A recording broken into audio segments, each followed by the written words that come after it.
pagi Bu Kori. Selamat pagi Bu Isana. Bagaimana kabar Ibu hari ini? Alhamdulillah baik sekali Bu. Iya, hari ini Bu Kori mau melakukan coaching ya? Iya Bu. Nah, baik Bu. Sebelum melakukan proses coaching, saya ada sedikit yang ingin saya sampaikan sama Bu Kori, boleh ya Bu ya? Boleh sekali Bu. Oke, jadi nanti saat proses coaching antara coach dengan si coachee yang nanti itu nanti akan saya amati dan saya akan nilai semua dengan rubrik penilaian coaching seperti apakah sudah sesuai dengan alutsista atau proses coachingnya masih belum sesuai. Kemudian apakah Ibu sudah memberikan pertanyaan-pertanyaan berbobot. Kemudian saya juga akan mendengarkan respon dan jawaban dari si coachee. Apakah sudah sesuai dengan pertanyaan yang Ibu sampaikan atau belum. Nah, dan jangan lupa ya Bu untuk menerapkan prinsip-prinsip coaching itu antara lain kemitraan, kemudian proses kreatif dan juga memaksimalkan potensi.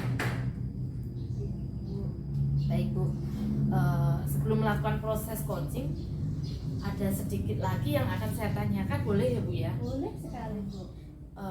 Pertanyaan yang pertama yang ingin saya tanyakan begini Bu, kompetensi coaching apa yang ingin Ibu kembangkan pada proses coaching kali ini?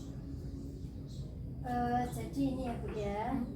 Saya itu ingin mengembangkan 3 kompetensi inti. Yang pertama yaitu kehadiran penuh atau present. Ya. Kemudian yang kedua yaitu mendengarkan aktif dan mengajukan pertanyaan berbobot. Jadi tadi Bu Kori sudah menyampaikan ada 3 kompetensi inti yang ingin Bu Kori kembangkan. Nah, kemudian Bu, di antara ketiga kompetensi tadi itu yang lebih spesifik ingin Bu Kori kembangkan itu nanti yang bagian apa Bu? Yang ingin saya kembangkan yaitu mendengarkan aktif dan mengajukan pertanyaan berbobot kepada coach. Oke Bu, jadi ada 2 hal yang ingin Bu Kori kembangkan, mendengarkan aktif dan mengajukan pertanyaan berbobot. Baik, dari kedua hal tersebut indikator ketercapaian dan tujuan pengembangan yang diinginkan itu apa? Indikator ketercapaiannya yaitu saya ingin dalam proses coaching nanti saya dapat melaksanakan coaching sesuai alur tirta. Kemudian juga saya itu ingin coaching berhasil menemukan solusi dari masalah yang dihadapi dengan memaksimalkan potensi yang dimiliki oleh coaching.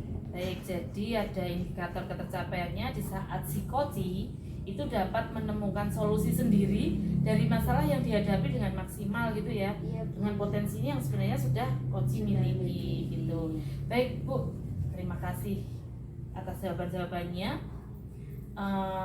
Saya persilakan nanti Ibu melakukan proses coaching dan dengan coachee dan tentu dilaksanakan sebaik-baiknya. Nanti kalau proses coachingnya sudah selesai, kita ngobrol lagi ya. Kita ketemu lagi ngobrol sebentar gitu Bu Kori. Siap Bu. Ya, terima kasih. Silakan melakukan proses coaching. Selamat siang Bu Fitria. Selamat siang Bu Kori. Bagaimana kabarnya Bu hari ini? Alhamdulillah sehat ya Bu. Ya, Bu Kori sendiri bagaimana? Alhamdulillah sehat Bu, baik sekali. Nah, Bu Fitria ini sepertinya agak galau ya Bu ya. Nggih Bu, saya itu sebenarnya ini Bu masih bingung tentang kurikulum merdeka Bu. Jadi saya itu kan mengajar di kelas 2. Saya sudah melaksanakan kurikulum merdeka ini selama 1 semester. Tetapi selama 1 semester ini kami di Korwil itu ya Bu ya, di kelas 2, di KKP kelas 2 itu tidak ada workshop tersendiri yang khusus untuk guru kelas 2 dan guru kelas 5. Jadi kami belajar sendiri, benar-benar sendiri memahami apa itu kurikulum merdeka. Jadi saya kira itu yang saya terapkan selama 1 semester ini dalam pembelajaran belum maksimal Bu. Nah, kira-kira Bu dari yang kita obrolkan nanti itu apa yang ingin dapatkan dari Bu Fitri? Jadi di sini saya ingin memahami tentang kurikulum merdeka ya Bu ya. Kemudian saya ingin nantinya dengan obrolan ini saya bisa mengimplementasikan kurikulum merdeka dalam KPM secara maksimal. Gitu ya Bu ya. Berarti obrolan kita nanti tentang kurikulum merdeka gitu. Nah, dari pengetahuan Bu Fitri dulu, itu menurut Bu Fitri itu apa kurikulum merdeka itu? Yang saya tahu dari yang saya belajar sendiri ya Bu ya, kurikulum merdeka itu adalah suatu kurikulum yang dalam pembelajaran nanti anak itu diberi kebebasan untuk belajar sendiri, dan juga sebagai gurunya itu juga diberi kebebasan untuk melaksanakan pembelajaran seperti itu ya Bu ya. Kemudian ada yang lain Bu menurut Bu Fitri selain itu? Selain itu tentunya itu ya Bu ya, kurikulum merdeka itu berbasis proyek ya Bu ya, yang nantinya akan menguatkan ketercapaian dari profil pelajar Pancasila dan juga untuk merdeka belajar tadi ya Bu ya. Nah, kalau berarti Bu Fitriana sudah sudah paham ya Bu ya tentang kurikulum merdeka walaupun belajarnya masih mandiri ya Bu ya. Nah, kira-kira Bu, ciri-ciri murid yang merdeka belajar itu seperti apa ya? Ciri-ciri murid yang merdeka itu bukan terus nggak belajar ya Bu ya.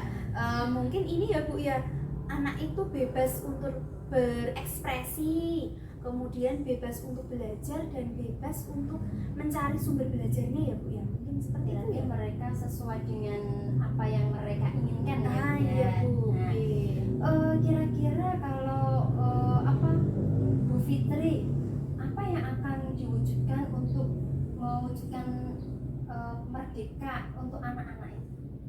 Mungkin membuat pembelajaran yang menyenangkan, terus kemudian melaksanakan pembelajaran yang berpihak pada murid Bu.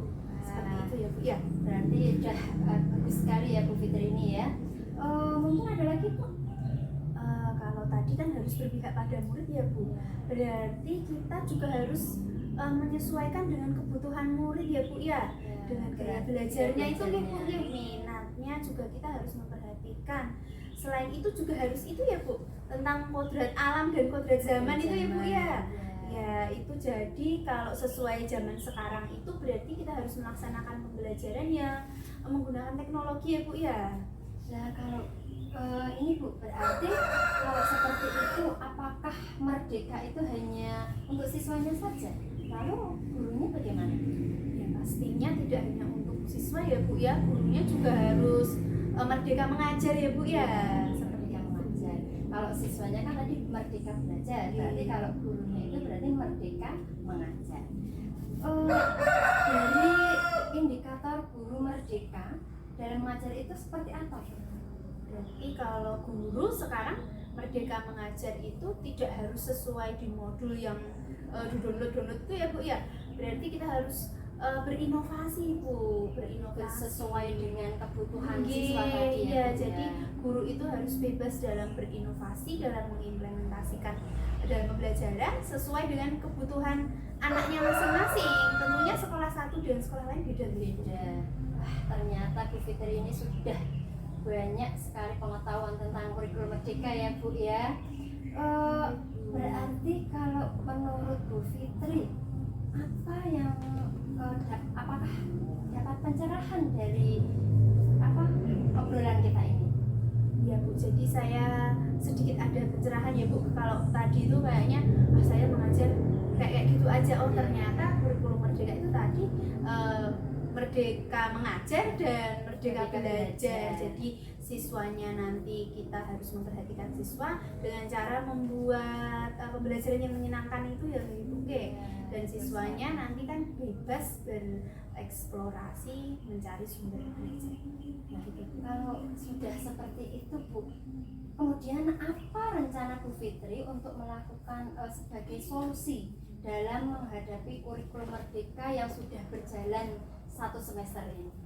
Karena ini sudah selesai gitu ya, kita udah tes ya. Mungkin kedepannya saya akan berkaitan dengan kebutuhan dan minat belajar anak tadi ya Bu. Mungkin saya akan merancang pembelajaran yang pembelajaran diferensiasi ya Bu ya. Jadi sesuai dengan kebutuhan dan minat anak. Bagus sekali ya Bu. Mungkin ada yang lain?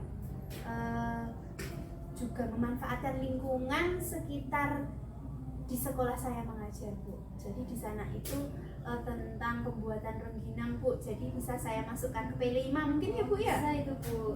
Jadi sesuai dengan lingkungan peserta didiknya itu ya Bu. Lingkungan sekolahnya. Nah, apakah ada yang terlibat Bu dalam penerapan kurikulum Merdeka ini yang sudah diterapkan oleh Bu Fitri? Ya, tentunya yang pertama itu saya sebagai guru dan rekan saya perlu belajar lagi tentang kurikulum Merdeka, terutama untuk teman di fase yang sama dengan saya itu kelas 1 Bu. Jadi saya mungkin akan bertanya tentang berbagi praktik baik seperti itu, kemudian juga dengan anak-anak, dengan siswa itu juga harus terlibat. Anak-anak juga harus tahu tentang kurikulum itu apa, Merdeka itu seperti apa, dan tentu saja dengan orang tua itu perlu, dan juga komite. Mungkin ada lagi Bu selain itu? Tentu saja kepala sekolah Bu. Iya, karena segala sesuatunya itu yang pertama dalam perubahan apapun itu adalah kepala sekolah ya Bu ya. Iya. Jadi kepala sekolah, kemudian teman sejawat, kemudian juga mungkin orang tua, peserta Iya. didik, komite. Iya. Wah, kapan Bu ini Bu Fitri itu akan memulai memperdalam lagi tentang kurikulum Merdeka? Jadi ini kan anak-anak sedang tes ya Bu. Setelah ini kan saya fokus dalam menyusun rapor. Nah setelah libur, anak-anak libur nanti saya akan memperdalam lagi tentang kurikulum Merdeka ini, bisa melalui, karena tidak ada workshop dari Korwil ya Bu. Jadi mungkin saya bisa belajar lagi melalui PMM seperti itu Bu. Wah, bagus sekali ya Bu ya. Berarti target di tahun depan mungkin ya Bu ya, tahun depan di tahun ajaran baru malah lebih siap lagi ya Bu ya untuk melaksanakan kurikulum Merdeka. Baiklah Bu Fitri, terima kasih untuk obrolan siang hari ini. Nggak sabar ya Bu ya, saya nanti dalam pertemuan yang akan datang dengan Bu Fitri, saya akan menanyakan kembali, ngobrol-ngobrol kembali tentang pelaksanaan yang kurikulum Merdeka yang sudah Ibu Fitri laksanakan. Terima kasih ya Bu Kori sudah memberi pencerahan juga sama saya Bu. Sama-sama Bu. Selamat siang Bu Fitri. Selamat siang. Baik Bu, kita ketemu lagi ya. Iya Bu. Bagaimana tadi proses coachingnya? Sudah berjalan lancar Bu, walaupun masih agak gimana ya Bu, karena mungkin belum terbiasa ya Bu ya, jadi masih agak deg-degan gitu. Oh, ada deg-degan. Baik Bu, setelah melakukan observasi tadi ada beberapa pertanyaan yang ingin saya sampaikan. Boleh ya Bu ya? Boleh sekali Bu. Yang pertama Bu, apa saja yang sudah Bu Kori dapatkan saat coaching terkait dengan indikator ketercapaian yang Bu Kori inginkan? Selama coaching saya sudah melakukan dengan baik ya Bu ya. Saya sudah melaksanakan coaching sesuai dengan alur tirta, yaitu dengan menanyakan tujuan, identifikasi, rencana aksi, dan tanggung jawab. Selain itu, saya juga menggali potensi dari coaching agar menemukan solusi untuk menyelesaikan masalah yang dihadapi. Baik Bu, jadi Bu sudah berhasil gitu ya melakukan proses coaching dengan alur tirta seperti yang Bu Kori harapkan, begitu ya Bu ya. Nah, sesuai yang saya amati tadi, saya punya beberapa catatan yang ingin saya sampaikan sama Bu Kori. Tadi Bu Kori sudah melakukan coaching itu, saya lihat sudah sesuai alur tirta. Kemudian Bu Kori sudah menanyakan tujuan sama si coaching, kemudian mengidentifikasikan masalah yang ada pada koci, kemudian Ibu juga sudah mengarahkan koci untuk mencari rencana aksi yang akan dilakukan, dan Ibu juga sudah berhasil membantu koci menemukan rasa tanggung jawab koci agar rencananya nanti dapat berjalan dengan baik. Nah selain itu Bu, ketika saya observasi tadi, Bu Kori juga sudah fokus pada koci, itu artinya Bu Kori Bu Kori sudah hadir penuh gitu dengan di proses coachingnya sudah mendengarkan aktif juga, mengajukan pertanyaan juga berbobot tentunya ya, berdasarkan kata kunci yang disampaikan oleh coach. Luar biasa loh Bu, keren melaksanakan proses coaching dengan baik. Ya, mudah-mudahan nanti ke depan Bu Kori akan diberi kelancaran dalam melaksanakan coaching-coaching berikutnya. Ya Bu. Ya. Jadi ke depannya Bu, apa kompetensi yang ingin Bu Kori kembangkan dalam proses coaching berikutnya? Mungkin ini ya Bu ya, saya ingin mendalami lagi tentang alur tirta. Kemudian untuk melakukan itu supaya coaching berikutnya berjalan dengan lebih baik lagi. Guys, luar biasa Bu, keren. Jadi Bu Kori ingin mendalami alur tirta agar kedepannya coaching, proses coaching bisa berjalan dengan lebih lancar, lebih baik. Baik Bu, mungkin hanya itu. Terima kasih untuk waktu yang diberikan kepada saya. Semoga ke depan Bu Kori menjadi lebih sukses dalam melakukan coaching-coaching.